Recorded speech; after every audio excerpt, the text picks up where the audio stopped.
เป็นดอกกล้วยไม้อันแม่นล้านอันซี่ล้านยังค่ะหน้าเจ้าคุณการ์เด้นปะ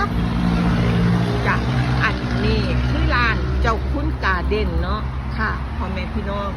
อยู่จังหวัดมหาสารคามเด้อค่ะสี่แยกโรงเรียนบ้านคูพ่อแม่พี่น้องท่านผู้ใดอยากได้ดอกไม้สวยๆงามๆมาได้พ่อแม่พี่น้องร้านเจ้าคุณการ์เด้นค่ะสวยๆราคาก็ถูกเด้อพ่อแม่พี่น้องอันนี้เป็น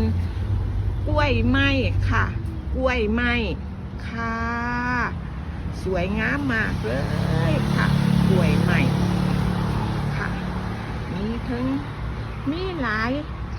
ดอกมีหลายพันเนาะค่ะสีม่วงสวยๆก็มีค่ะพ่อแม่พี่น้องนี่ค่ะเป็นพวกหวายพวกหยังกับมีเนาะพ่อแม่พี่น้องค่ะมาเมืองมาชมได้เด้อค่ะเด้อพ่อแม่พี่น้อง